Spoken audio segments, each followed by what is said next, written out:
What's up? Welcome in, Hoge and Jahns. 2 weeks away from the draft, and as we addressed earlier this week, as we get closer and closer to the draft, the farther and farther away Adam Jahns goes. And he's I got some pictures and videos from Jahns the other day from his family vacation. Didn't send me any. I in my defense, I asked for them. Oh.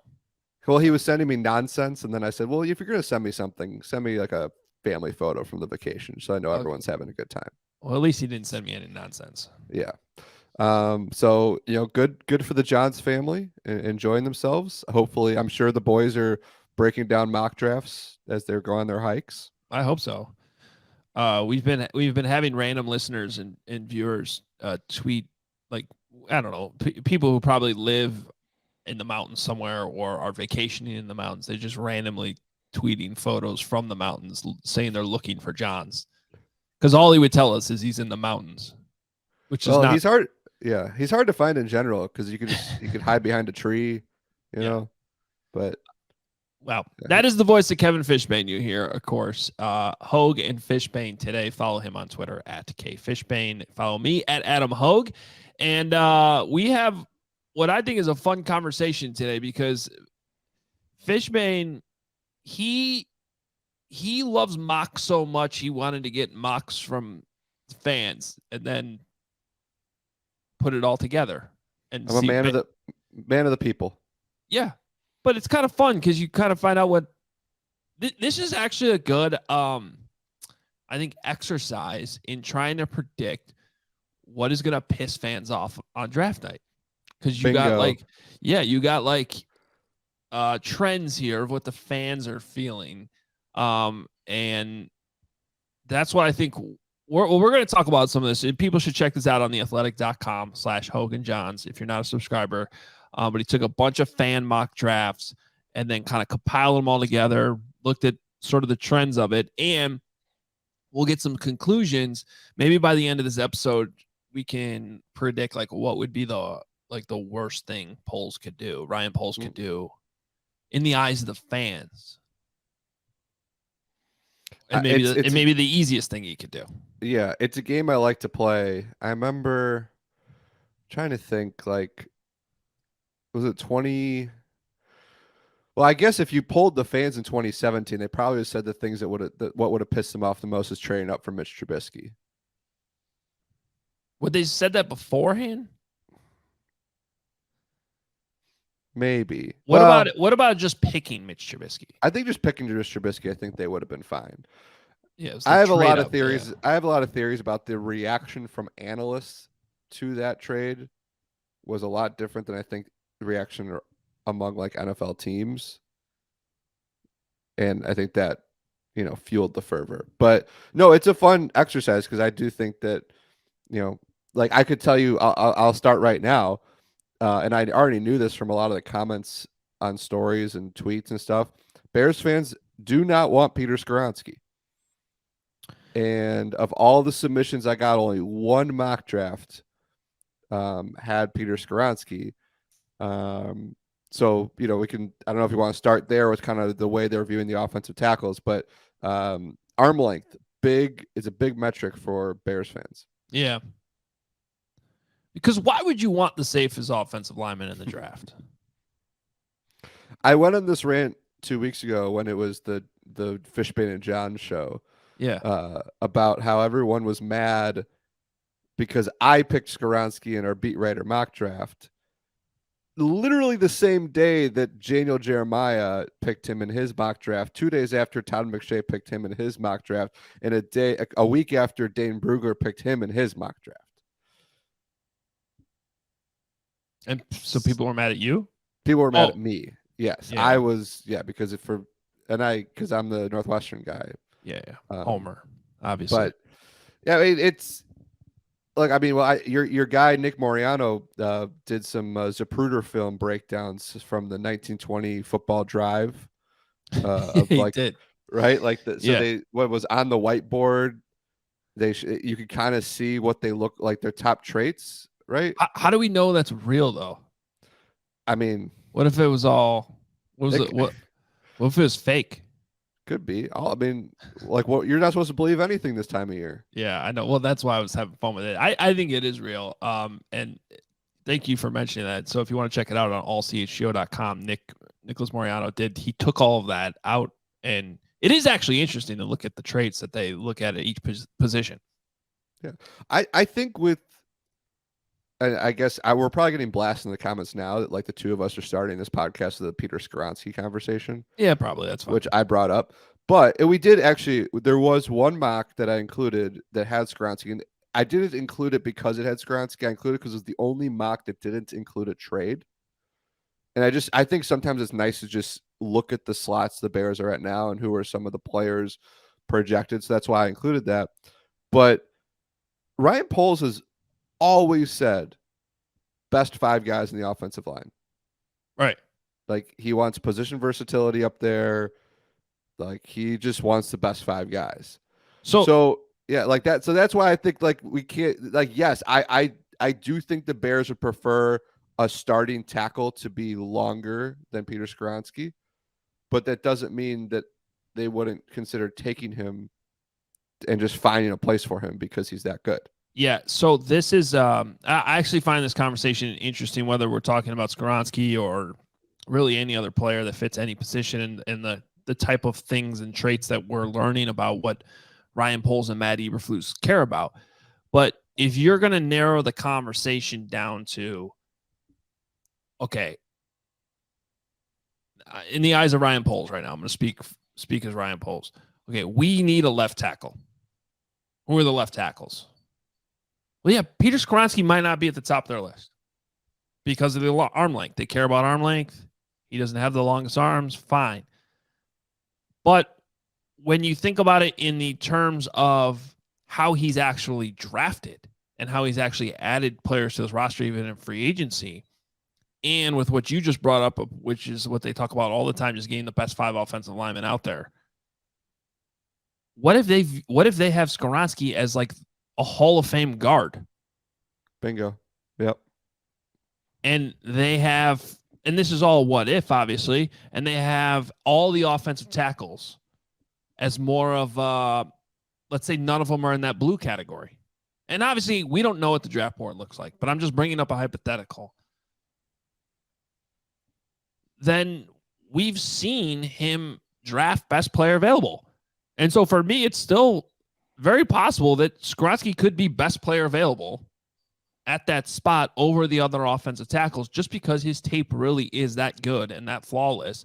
And maybe it's to try him out at right tackle, worst case scenario, move him to guard, or maybe it's just guard. Maybe it's just that they view he'd walk in as easily one of those top 5 guys that they would put in the starting lineup, whether it's a guard or tackle right away. Yeah, and Bo Wolf, my colleague here from Birds with Friends, he did his annual breakdown of offensive positions in the draft and like where you find Pro Bowlers, like where are the offensive tackle Pro Bowlers drafted, and doing a bunch of stuff. And it's true, interior offensive linemen, you can find good ones in set rounds 2 and 3. Offensive tackles, generally speaking, the good ones go in the first round, maybe even the top 15 picks. But I've always come back to this with Skoronsky, which is, as you said, if you're rating on him as this guy's going to be a 10-year starter, multi-year Pro Bowler at guard, I think you can make the argument that's worth the top 10 pick. If you spend a lot of time talking about the importance of a 3 technique and how that's the engine for your defense, right? And we talk about Aaron Donald and Chris Jones and all these guys around the league. Isn't it important to have a really good guard to defend that? And and here's the other element of this. You talk about where Ryan Poles has these tackles. So every other mock I included. So I made sure to have a Broderick Jones mock is in there. A Darnell Wright mock is in there. Darnell Wright, by the way, is a flavor of this week, it seems. Yeah. He's like every week's new. So he's the guy this week. And then I included a Paris Johnson. I think every one of those, the mock drafter moved back to get one of those guys, thinking that they may not need to take them at 9. And the flip side of that is, well, because maybe they're not good enough to be the 9th overall pick. So, and And look, if Ryan Poles leaves the first night of the draft with a starting tackle and let's say Darnell Wright and an extra second round pick or a late first round pick, it's hard to complain about that result. So yeah, and that was another one of the trends that was obvious. It's like almost all the mocks you got, there was a trade back. Yeah, I had to work to not include just every mock I included to have a trade. Everybody did that. Yeah. Someone added the 24th overall pick. Yeah, that was I think they gave up 50. They might have given up two of the, so they have those 3 picks, 53, 64. Yeah, here I'm looking at it right now. I think they might have traded one or two of those in addition to get 24. Bears received the 12th pick with the Texans. Mm-hmm. And that you could see if if Will Levis is there, if there's a quarterback the Texans like that drops. Yeah. That's a trade that you could see them making. So yeah, I'm looking. So it's 12, 24, 64, which means they said we'll give you 9 and 53 and 61. You give us 12 and 24. Well, here what it was. It was they moved back to 12 and got 33. Okay. By giving up 61. So moving up in the second round to move back 3 spots in the first, but then after that, then made another trade with the Jaguars to move up from 33 back into the first round to take Broderick Jones. So that's a draft where, and I should probably give proper credit here, Oak Lightning 1 on Twitter.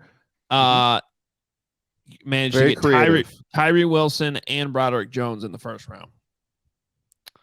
So, I mean, it's very creative.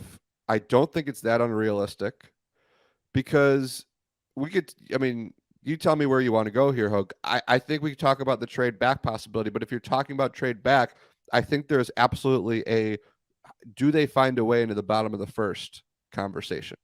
Because there is that gap right now between 9 and 53. And how do they figure out a way to get into whether it's the late 20s or early second round? I think that you can see, you want to play mock GM. I can understand that, and I think actually most of these trade backs got like a second round pick. Somebody traded back with the Steelers and got the 32nd pick back. The Chase Claypool pick. Did they trade Chase Claypool?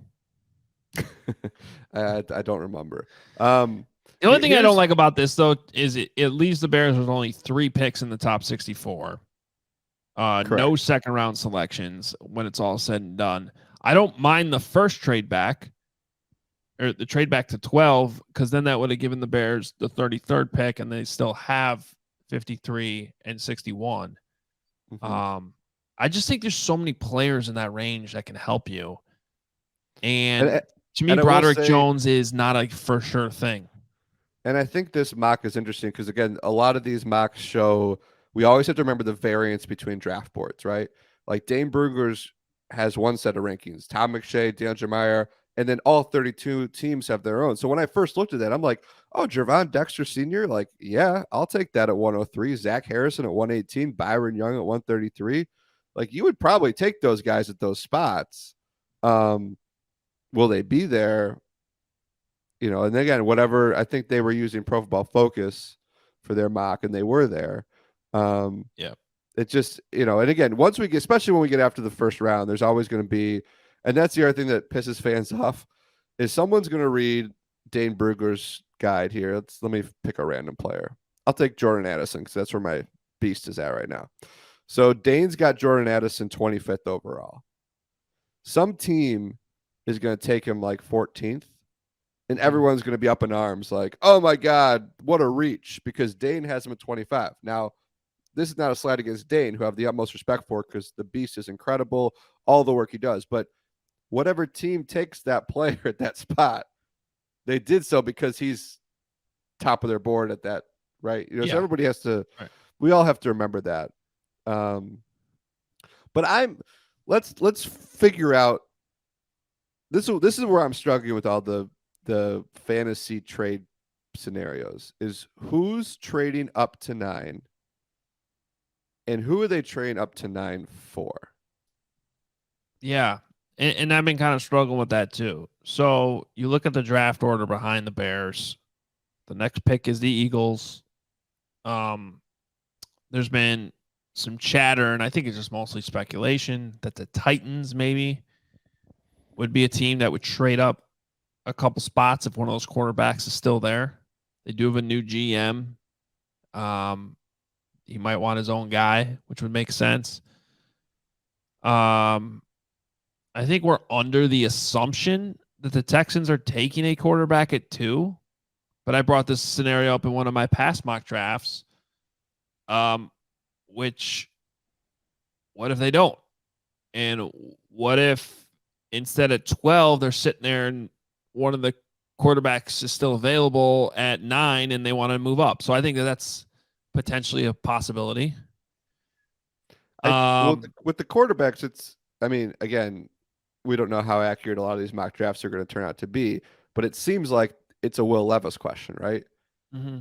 If Will Levis is the guy, because if Bryce Young, CJ Stroud, and Anthony Richardson are gone, and Will Levis is the guy there at 9, does a team, do the Titans or Texans, Commanders? Will Levis seems like the guy to me in this draft that could potentially fall into the 20s. Right. That's the thing. Like, you need a GM to be in love with Will Levis, because it certainly seems like Anthony Richardson's going to go top 6, top 7. Yeah, I don't think I heard at the combine someone tell me he's not gonna fall past the Raiders at 7. Yeah, which I thought was interesting. I think in today's NFL, when you got a guy like that, people are they're enamored, and maybe they should be. I mean, the guy is an incredible talent, but it's Will Levis.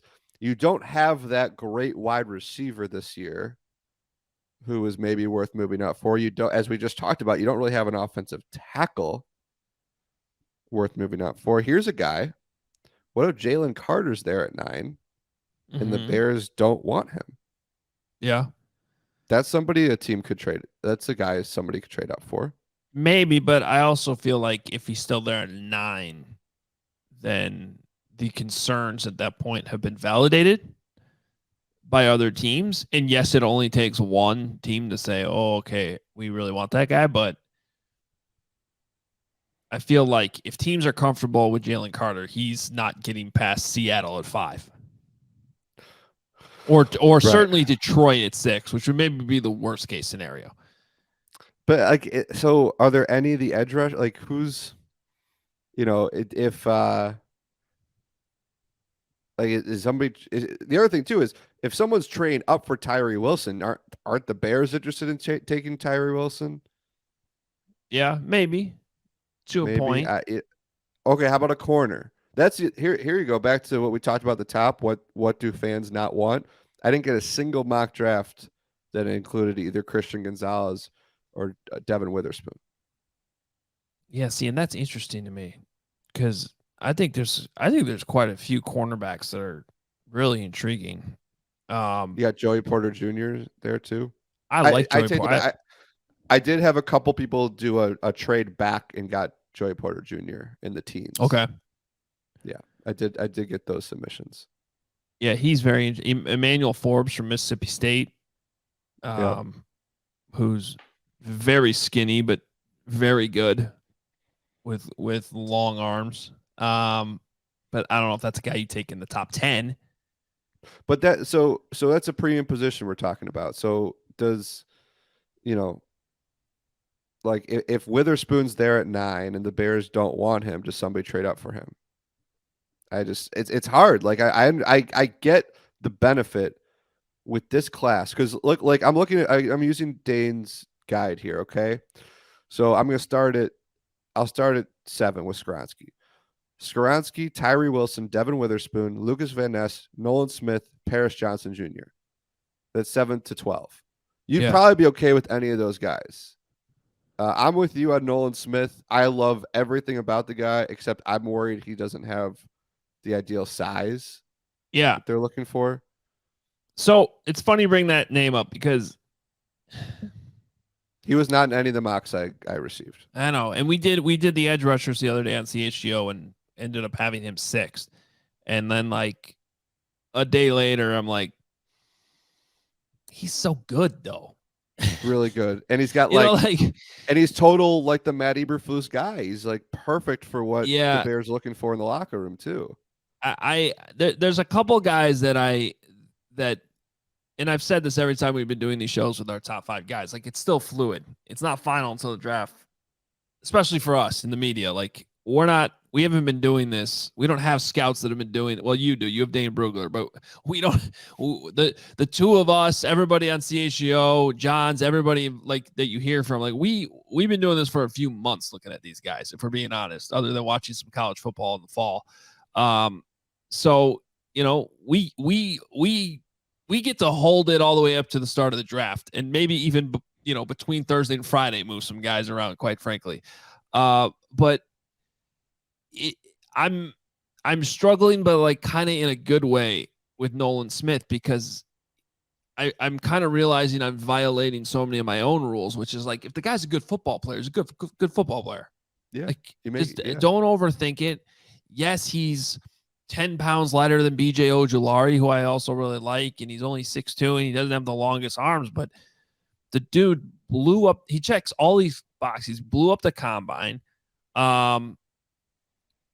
He was having a very productive season this year before he tore his pec, and he's interviewing off the charts with teams. He's got, what was this? He ran a 4.3940 at the combine. Yeah, and then when he saw his number, he chucked his phone in disgust.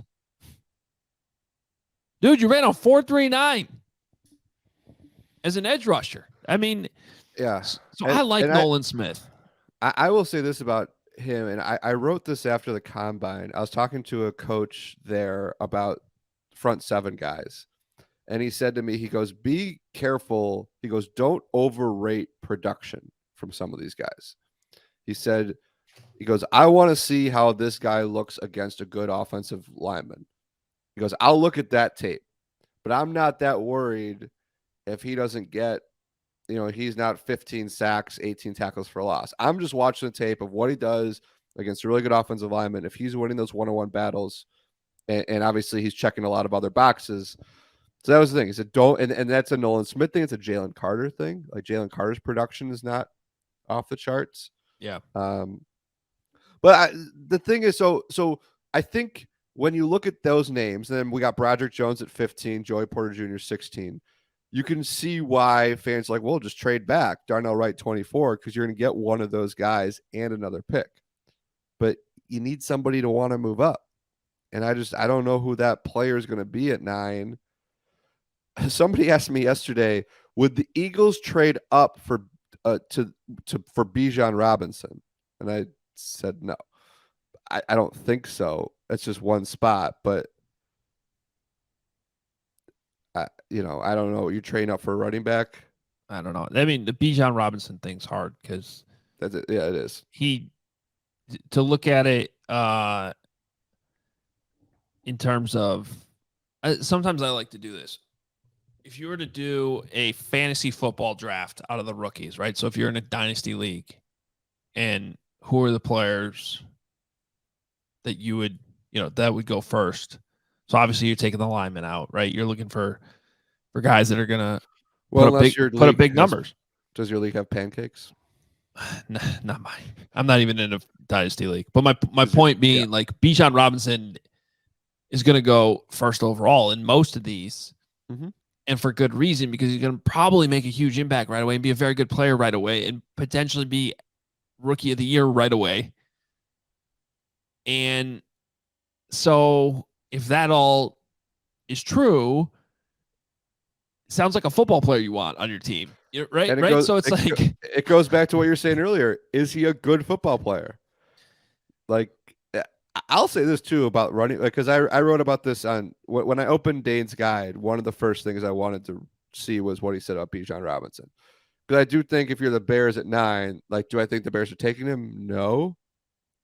But like, you have to have that conversation in Hallis Hall. Yeah. Like, you have to talk about it. And I know, like, and I'm gonna be a little hypocritical here because I talk about Peter Skoronski, for example, as a guy. Hey, that's a 10-year starter. But with Bijan Robinson, because everyone's like, well, you don't want to pay running backs, blah blah. You don't have to pay him.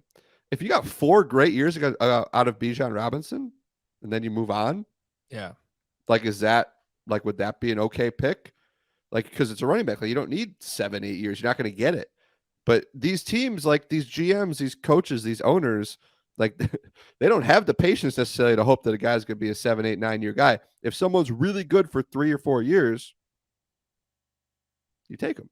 Yeah, and that's what always fascinates me, because a lot of times I actually think these GMs do think that way, which is like, we can't use a first any player we're using a first round pick on, we need to expect that we're signing him to a second contract.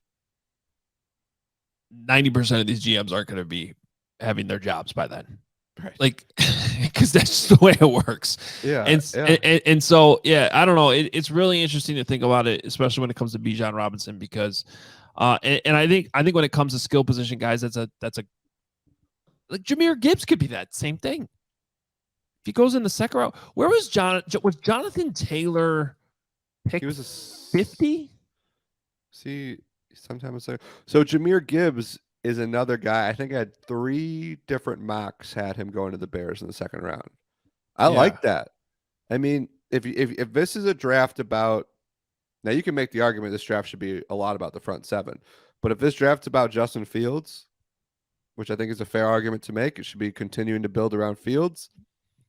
Like, wouldn't it be nice to have a guy like Gibbs back there with him too? Yeah.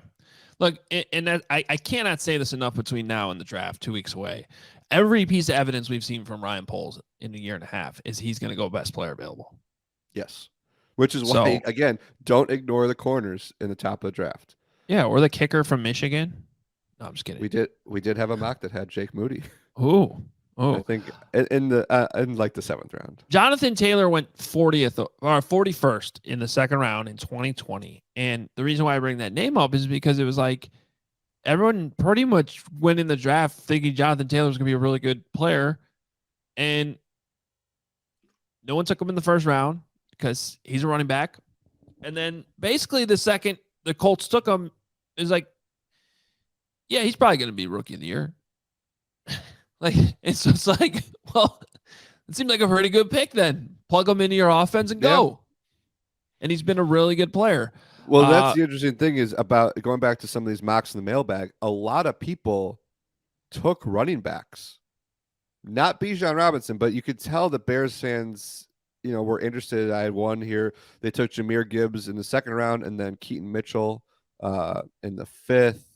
Rashawn Johnson, Bijan Robinson's backup, was a common guy that people took. A lot of the stuff also, if you're using the same mock draft machine, you get the same guys in certain spots. Mm-hmm. So you do see a lot of this. Do you want to have the Jackson Smith and Jigba conversation? I always like a good Jackson Smith and Jigba conversation. Because I included a mock that traded back for him, and you want to talk about a guy that it seems like Bears fans would be okay with. I saw a lot of people sending in mocks that had a trade back for JSN. As long as you're not taking him at 9, I think people are intrigued by Jackson Smith and Jigba. Goes back to your fantasy football conversation too. Right. Like, if you think he's gonna plug right in the offense and put up big numbers right away. Now, I think wide receivers are a little different. I think it's a little bit harder for, like, even look at Devonta Smith. Like, it kind of took him a year. Right. I mean, yes, he was in the offense, and yes, he was a weapon, but kind of took him a year before he really got going. And I could see that still being the case with Jackson Smith and Jacob, but his short area quickness is so good, and his route running ability is so good. I mean, I could see him making a similar impact that Darnell Mooney made as a rookie, which was a pretty big impact. And I think if you showed me his scouting report and didn't tell me he went to Ohio State and is good friends with Justin Fields, I would say this is a guy for Justin Fields because he's going to get open quickly. And he's going to be able to adjust his routes really well. And then you add in the fact he's already got a bit of a rapport with the quarterback. I think that it's not, you don't ignore that. You don't want to pick a guy just because he's friends with your quarterback, but it's, yeah, so that was, I'm trying to remember, that mock draft was an interesting one to me. That one, so this was the Steelers one. So they traded back to 17, got 32 back, which they used on Anton Harrison, the tackle out of Oklahoma, then took your guy, Joe Tippmann. A lot of Joe Tippmann love in the mock drafts. And then 4 straight edge rushers. Yeah. Keion White is a guy that size, speed combination, very intriguing to me in terms of, would Matt Eberflus look at him and be like, I can do a lot with somebody like this. Yeah. And what I appreciate about this mock, which I'm just noticing now, DeJuan Johnson, defensive tackle, Toledo, 258. Eberflus is all matter. You have a 258th pick. Why not take a guy from a Toledo? Yeah. Carl Brooks, though, listed as an edge? Because I would. Is that based on Brugler's? That was based on whatever mock draft. Was used to do that. Right. Because I considered him to be a possible interior pick for the Bears, but definitely a defensive tackle. I'm trying to bring up. Dane's got Carl Brooks as his 16th defensive tackle in the 5th round. Yes. Yeah. I think I noted too that we had Brooks as a defensive tackle. No one took Adetomawa? No one took Adetomawa. I think that this was, part of these mock drafts, I don't know how active it was, but I think a lot of people were probably purposely not taking Northwestern guys. Because they don't like you or something? Like what? Yeah, I would think they were trying to be sucking up to you. Yeah, maybe. I did my annual mock draft where it's only Northwestern players. And I actually could have done it I could have even expanded it and include Brandon Joseph and Iku Leota. Yeah, I think you should have. And everybody got mad about it, but you look closely. All right, Skronsky's your starting guard, as we talked about, or tackle. Atabare is your starting 3 technique. I think Cam Mitchell is a really, really good corner, played in a similar scheme, so it's a nice fit. If you're looking for a late round running back who can catch the ball out of the backfield, like Evan Hull might be one of the better guys in day 3. Brandon Joseph, ball hawk, special teamer. Why not? So it's not that an absurd of a. I just don't understand why the more Northwestern mentions there are in Dane's draft guide, the fewer games the Wildcats seem to win. It's wild. Sometimes it's incredibly difficult to find something to wear. One thing is too uncomfortable, one thing's too tight, maybe this one is wrinkled. Sometimes you have to change clothes for different activities. It's a hassle. Men's closets are due for a radical reinvention, and Rhone has stepped up to the challenge. With Rhone's Commuter Collection, the most comfortable, breathable, and flexible set of products known to man. And here's why. Rhone helps you get ready for any occasion with the Commuter Collection, which offers the world's most comfortable pants, dress shirts, quarter zips, and polos. You never have to worry about what to wear when you have the Rhone Commuter Collection.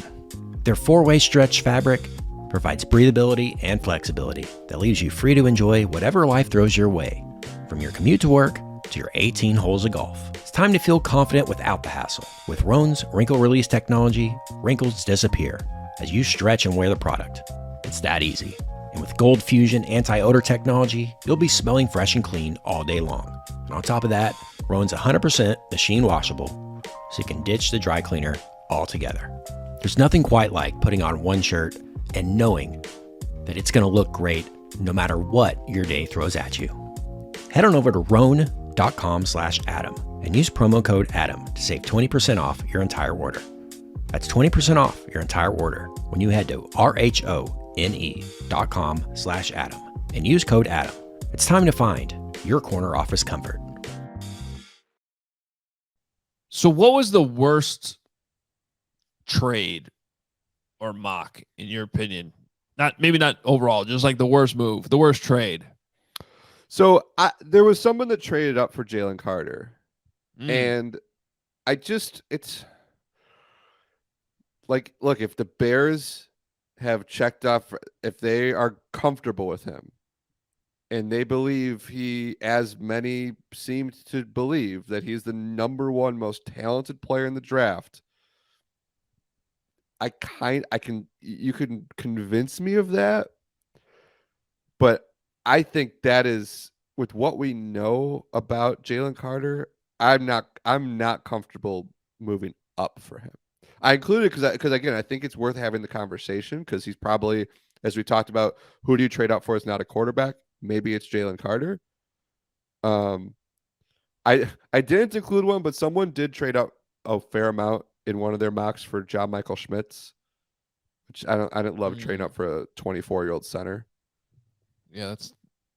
Although our guy Bo Wolf pointed out that Jason Kelsey was, I think, 24 when he came to the league, and a bunch of centers happened, so I should probably ignore that element. I do like when centers are experienced, and he's played a lot of football, and that's a type of offense that I think translates well to the Bears scheme. And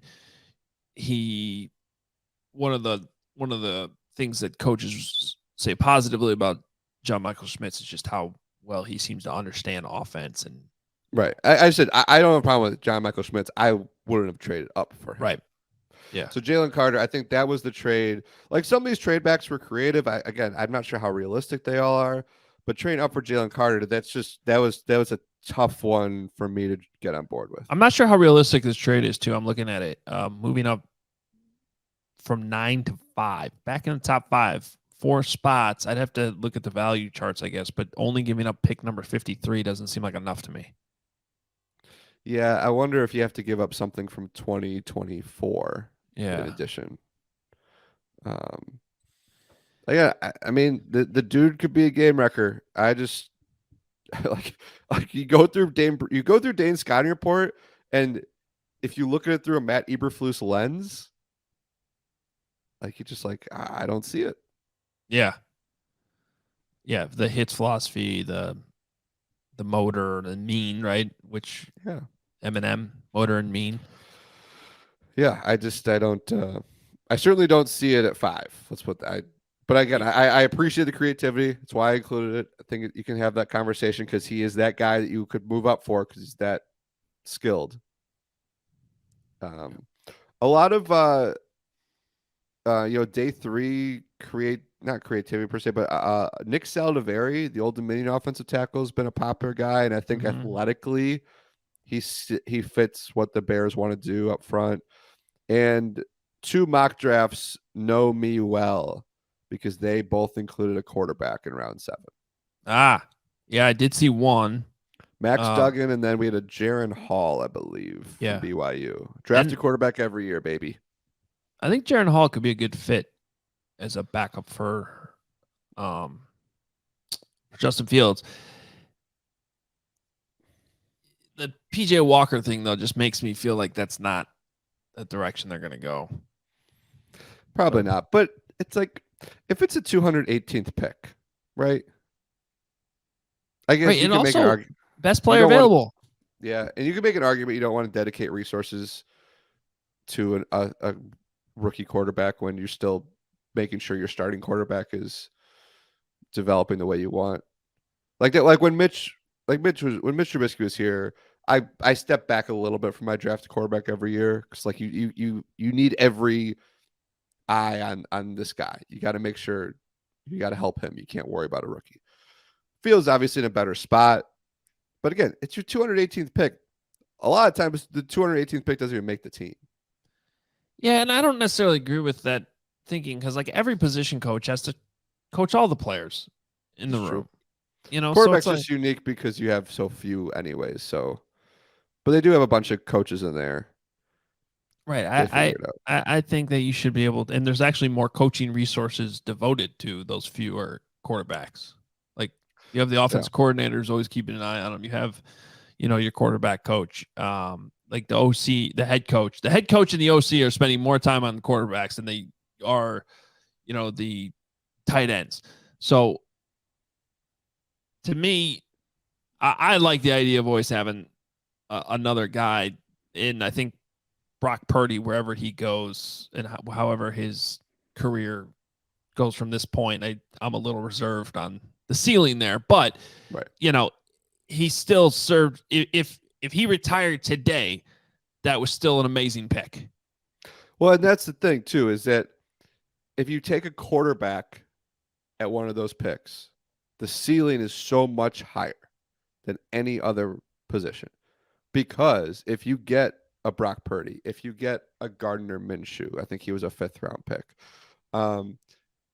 and he's not, and you don't need him, you can flip him for a pick. Yeah. So true. That's a good point.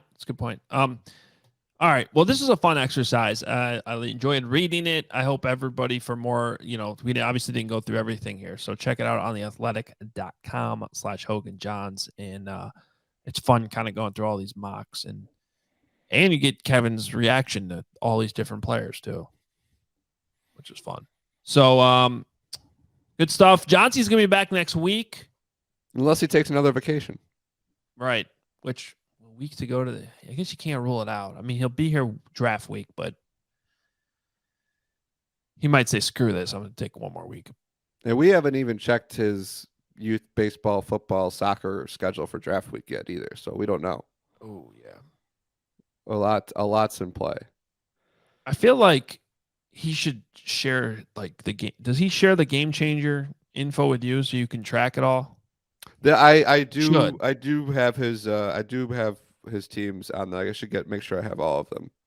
Because that's a lot to keep track of. I don't even know how he keeps track of it. Yeah. Well. Oh, by the way, shout out to one of your loyal listeners, Kevin P. from Elmhurst. Okay. Big fan of Hoge&Jahns. He said his favorite part of Tuesday's episode was that you plugged that I was going to be on today. Oh, nice. Yeah. Yeah. Shout out to him then. But I'm glad you're here. Appreciate, and you move some things around to be on here. Definitely appreciate it. So we are going to get out of here. A lot more draft coverage to come your way, obviously, and we'll have some more next week. Hope everybody enjoys their weekend. Follow us on Twitter at Adam Hoge, at K Fishbain. Read all the coverage at allchgo.com and theathletic.com/Hoge&Jahns. That's where you can get Dane Brugler's Beast that we keep talking about. It's worth the price of the subscription alone. Trust me. Go check it out. And I'm sure there's always a deal available too when you go there. So that's all there for you. Johnsy's back next week. We will talk to you then. See ya.